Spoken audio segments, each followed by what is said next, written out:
ہمارے ایک مفتی صاحب جو فوت ہوئے، ان کے مدرسے کے ان کے مرید تھے، ان کی قبر پہ کچھ لوگ حاضر ہوئے تو اندر سے نماز پڑھنے کی قرات کی آواز سنائی دے رہی تھی اور ظہر کا وقت تھا.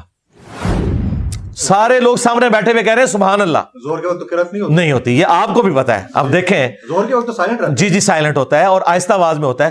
اب اگر قبر کے اندر سے قرات کی آواز باہر آ رہی ہے اور وہ بندہ ظہر بول رہا ہے تو اس کا مطلب ہے جھوٹ پکڑا گیا، واقعی جھوٹ ہے. اور لوگ کہہ رہے سبحان اللہ. یعنی کم از کم اسے مغرب عشاء کرتے، کم از کم جھوٹ تو طریقے سے سلیقے سے بولا کریں. کل تک ویڈیو کیمرے کو حرام کہتے تھے، پھر آہستہ آہستہ انہوں نے کہا نہیں بہتر ہے بچیں لیکن حرام نہیں ہے. پھر انہوں نے کہا کہ مباح ہے، نہ گناہ ہے نہ ثواب ہے. پھر آہستہ آہستہ کہا نہیں اگر استعمال کریں تو یہ صدقہ جاریہ آنے والی نسلوں کے لیے کہ آپ کی ویڈیوز ریکارڈ ہوں گی. اور آج کہہ رہے ہیں واجب اور فرض ہے، اس کے بغیر یہ سٹارٹ ہی نہیں ہوتے. اور اپنے ٹی وی چینلز بنا لیے ہیں ان لوگوں نے. اب دیکھیں یہ جو الیاس قادری صاحب ہیں مدنی چینل والے، ہمارے ایکس مرشد رہے ہیں. ہم جب اسٹوڈنٹ لائف میں تھے تو ہمارے جتنے سینئرز تھے انہوں نے اپنے گھروں میں ٹی وی توڑ دیے تھے ہاکیاں مار کے کہ یہ نبی الاسلام کا دشمن ہے. آج ان کے مدنی مراکز کے اندر بڑی بڑی LEDs لگی ہوئی ہیں. ہاں تو میں نے پھر یہ ریکویسٹ کی تھی کہ آپ اپنے ماننے والوں کو بتائیں کہ جو نبی الاسلام کا دشمن تھا اب اس کی نبی سے دوستی ہو چکی ہے اتنی کہ وہ ہماری مسجد میں آ گیا. یہ بتائیں. ایک کتابچہ ویسے انہوں نے لکھا، جی ایک کتابچہ انہوں نے لکھا کہ میں پہلے ویڈیو کیمرے والے معاملے کو حرام سمجھتا تھا لیکن اب جائز سمجھتا ہوں. یہ انہوں کی ایک نیکی ہے کہ انہوں نے کی ہے. لیکن اسے ذرا کھول کر بیان کرنا چاہیے تھا کہ جو آپ پرانے خواب بیان کیا کرتے تھے کہ جی ٹی وی جب گھر سے نکالا تو نبی الاسلام کی زیارت ہوگی، تو آپ نے تو مسجد میں لا کے ٹی وی داخل کر دی ہے. وہ پھر خواب جھوٹے تھے یا آپ اب جھوٹے ہو چکے ہیں؟ یہ اس قسم کی جو چیزیں ہیں نا یہ اسلام کی بدنامی کا باعث بن رہی ہیں. اگر یہ لوگ سمجھتے ہیں کچھ کر کے دکھا سکتے ہیں تو میں نے ایک چھوٹی سی ڈیمانڈ رکھی ہے ان کے لیے. خود ان کے جو بڑے بزرگ ہیں خادم رضوی صاحب، وہ کہا کرتے تھے کہ امام مالک کا قول ہے کہ امت مر جائے اس سے پہلے کہ نبی الاسلام کی گستاخیاں ہو رہی ہیں اور وہ اسے روک نہیں پا رہی. تو میں نے کہا تھا بابا جی آپ تو کہتے ہیں کہ دنیا میں بزرگوں کی ڈیوٹی لگی ہوئی ہے، تو آپ کے بزرگ کیوں نہیں مر جاتے جن کی ڈیوٹی ہے کہ وہ یوٹیوب سے نبی الاسلام کی شان میں جو گستاخانہ ویڈیوز ہیں وہ کیوں نہیں ڈیلیٹ کروا دیتے؟ امت کیا وہ امت ہی نہیں ہے؟ انہوں نے اپنے نبی کا کلمہ نہیں پڑھا ہوا یا وہ اپنے نبی کے غدار ہیں؟ اور ان کی تو سب سے بڑی ڈیوٹی ہے کیونکہ وہ ڈرائیونگ پوسٹ پہ بیٹھے ہوئے ہیں. اگر وہ کچھ نہیں کر سک رہے تو اس کا مطلب ہے آپ جھوٹ بول رہے ہیں. یہ بزرگ اڑتے ہیں، چھوڑ دیں. میں نے کہا تھا مینار پاکستان سے ان بزرگوں کو نیچے پھینکتے ہیں، یہ اڑ کے بتائیں. کوئی نہیں اڑ سکتا. اسٹیچو آف لبرٹی کو ادھر لے آئیں. جی کچھ نہیں. یا اسٹیچو آف لبرٹی کو مارگلا ہلز پہ لا کے رکھیں، انشاءاللہ ہمارے پرائم منسٹر بھی آرمی چیف بھی ان کی بیعت کر لیں. قسم کے عقائد اور نظریات ہمارے سب کانٹیننٹ میں پھیلے ہوئے ہیں نا، اور میں کہتا ہوں کہ گمراہی کے لیے زرخیز ترین زمین جو ہے یہ سب کانٹیننٹ انڈیا، پاکستان اور بنگلہ دیش کی زمین ہے. عجیب و غریب دیو مالائی قصے کہانیاں اور واقعات مشہور کر کے اور پتہ نہیں کیا عوام الناس کو پاگل کیا ہوتا ہے. اور آپ اس طرح کی باتیں کریں تو کہتے ہیں جناب یہ بزرگوں کی گستاخی کر دی ہے. ہم کہتے ہیں بزرگوں کو کہیں خدا کے لیے اپنی گستاخی کروانا بند کریں. اب آئے پبلک میں آ کے دکھائیں جو کچھ ہے ان کے پاس. لوگ گستاخی کرنا بند کر دیں گے. ہم سارے سوشل میڈیا کو بھی بلا لیتے ہیں، پرنٹ میڈیا کو بھی بلا لیتے ہیں اور چینلز والوں کو بھی بلا لیتے ہیں، BBC کو، CNN کو، جیو کو بلا لیتے ہیں، ARY والوں کو، دنیا والوں کو، سب کو بلا لیتے ہیں. بزرگوں کو کہ سامنے آئے، اپنی بےعزتی اتنے عرصے سے کروا رہے ہیں اور خصوصاً میرے ذریعے تو بہت زیادہ کروا رہے ہیں، سامنے آئے اور وہ ساری چیزیں کر کے دکھا دیں. آپ کو بیان کرتے ہوئے شرم و حیا آتی ہے نہ سننے والوں کو کہ ان سے پوچھیں کہ یہ کیا آپ دین لوگوں کو سکھا رہے ہیں. اور میں آپ کو بتا رہا ہوں اس وقت اسلام کے اوپر، اسلام کے ساتھ سب سے بڑی دشمنی یہ علماء کر رہے ہیں جو اس طرح کی قصے کہانیاں سنا سنا کے اپنے بزرگوں کے بارے میں لوگوں کو دین کی غلط پکچر پیش کر رہے ہیں.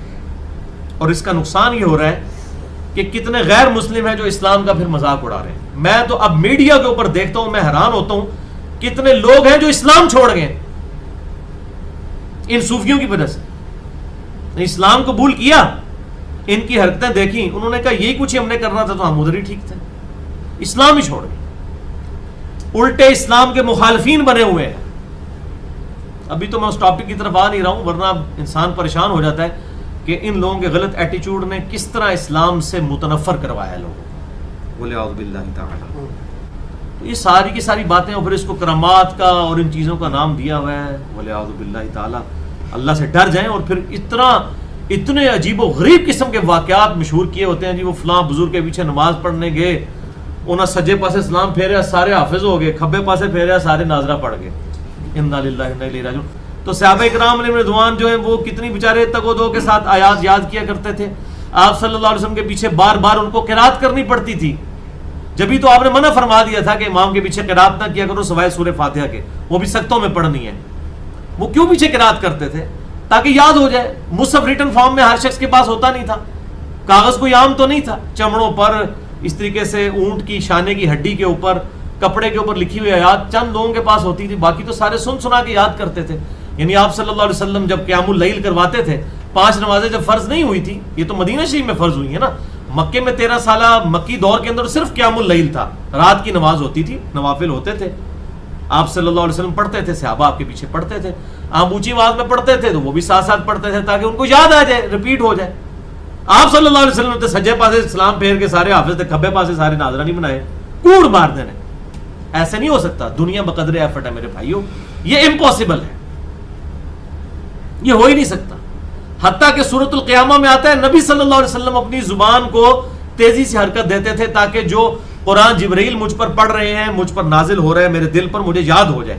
تو اللہ تعالیٰ نے فرمایا نبی صلی اللہ علیہ وسلم آپ اس چیز کی ٹینشن نہ لیں کہ قرآن آپ کو کہیں بھول نہ جائے, ہمارے ذمہ ہے آپ کو یاد کروا دینا, اس کو پڑھا دینا, اس کا بیان ہمارے ذمہ ہے. تو نبی صلی اللہ علیہ وسلم کا اپنا سٹیٹس یہ ہے کہ ان کو اللہ تعالیٰ تسلی دے رہا ہے. یہ کون سے بزرگ ہیں جو دائیں طرف سلام پھیرتے ہیں سارے حافظ, بائیں طرف سلام پھیرتے ہیں سارے ناظرہ, جھوٹ مار دینے. اسی لیے ان جناب بزرگ پیدا ہونا ہی ختم بند ہو گئے ہیں. انشاءاللہ ان قیامت تک بزرگ نہیں ہے پیدا ہونا, یہ میں تمہیں دس دیا, کیونکہ اب میڈیا کا دور ہے. اب جو جھوٹ آپ بولیں گے اگلے دن مارکیٹ میں آ جائے گا. ابھی دیکھ رہے ہیں مولویوں کے چٹے بٹے کھل کے ویڈیوز کے ذریعے سامنے آ رہے ہیں. ہم تو پہلے کہتے ہیں جناب یہ مولوی آپ کا مال بھی لوٹیں گے, آپ کی عزت بھی لوٹیں گے, جب موقع ملے گا آپ سے جان بھی آپ کی لے لیں گے اپنی خاطر, اللہ کی خاطر نہیں, اپنی خاطر. یہ اتنا بڑا فتنہ ہے, امت کا بیڑا غرق کر دیا انہوں نے. اور یہ قصے کہانیاں سنا سنا کے لوگوں کو مرے ہوئے بزرگوں کی عبادت کروا رہے ہیں. بھائی آپ کا دعویٰ ہے دنیا بزرگوں سے خالی نہیں ہوتی, بزرگ لے کے ہے سامنے. اتنی مٹی پلید ہو رہی ہے آج کل بزرگوں کی, آج سے پہلے کبھی نہیں ہوئی ہے. سامنے ہے, اپنا دفاع کریں آ کے کہ ہم ہیں یہ. اور ہر طرف جھوٹ پھیلایا ہوا ہوتا ہے, تو سب یہ جھوٹ ہے میرے بھائیوں. اس طریقے سے نہیں ہوگا, ایفرٹ کرنی پڑے گی. اللہ تعالیٰ نے دنیا کو بقدر ایفرٹ رکھا ہے. یہ سارے معاملات تو صحابہ کرام علیہم رضوان کے ساتھ نہیں ہوئے ہیں, ان کی بھی جنگوں کے اندر کیا معاملات ہوئے ہیں. یہاں پہ کہتے ہیں بزرگوں نے ایک نگاہ ماری جناب ہے کر دیتا, اور وہاں آپ دیکھیں صحابہ کرام علیہم رضوان کی گردنیں کٹی ہیں قتال میں, آنکھوں میں سلائیاں پھیری گئی ہیں, کان کاٹے گئے ہیں, زبانیں کاٹی گئی ہیں, جسم کے ٹکڑے ٹکڑے کیے گئے ہیں. تو آپ کے بزرگوں کے مرتبے صحابہ کرام سے زیادہ ہے؟ معاذ اللہ سے نیور, ہو ہی نہیں سکتا. یہاں پر بھی عجیب و غریب لوگوں نے قصے کہانیاں جناب مشہور کیے ہوتے ہیں جی. فلاں جناب بزرگ کے مزار کے اوپر جناب ادھر جناب کوئی چلا جائے تو. محترم ناظرین, یہ تھا ہمارا آج کا ویڈیو. آپ لوگوں نے بھی ویڈیو دیکھ لیا. یہ ہے ہماری قوم کی حالت. اللہ تعالیٰ بھی اس قوم کی حالت اس وقت تک نہیں بدلتا جب تک وہ اپنی حالت خود بدلنے کی نہ ٹھان لے نہ سوچ لے. تو یہ قوم جو ہے یہ مسلسل دلدل میں دنسی جا رہی ہے. بات یہ ہے کہ یہ اپنے پیروں فقیروں اور مرشدوں کی پیروی کرتے ہیں. ہر چیز وہ کہتے ہیں, یہ انہی کے پیچھے لگے ہوئے ہوتے ہیں. یہ قوم کیسے پھر نکلتی جاتی ہے انہی حالت سے. یہ قوم مکمل دلدل میں پھنستا جا رہا ہے. لیکن آج کل کی یہ شعور یافتہ دور میں قوم کی یہ حالت دیکھ کے حقیقت پہ ہر کسی کو ترس آتا ہے. ایسا نہیں کرنا چاہیے میرے پیارے بہن بھائیوں. ہمیں چاہیے کہ ہم خود کو پہلے ٹھیک کریں, بعد میں اپنی ارد گرد کو, اپنی دوستوں کو, اپنے معاشرے کو, ہر جگہ پہ اچائی کو پھیلائیں اور وحدانیت کی ترغیب دیں. ہر چیز ہوتا ہے خدا سے ہوتا ہے. ایک پیور دین کی طرف ہمیں آنا ہے. اصل اور پیور دین ہمیں پیور علماء سے ملتا ہے, ان جیسے پیر پرستوں سے نہیں ملتا ہے میرے پیارے بہن بھائیوں. یہ ایک مشرکانہ فعل ہے. ہم مشرک بنے ہوئے ہیں, مشرکوں کے پیچھے چل رہے ہیں. ان چیزوں سے ہمیں دور رہنا چاہیے تاکہ ہمارا ایمان خراب نہ ہو. تو میرے پیارے معزز ناظرین، ملتے ہیں ایک ایسی ہی دلچسپ ویڈیو کے ساتھ. تب تک کے لیے اپنا خیال رکھیے اور ہمیں اجازت دیجیے. اللہ حافظ.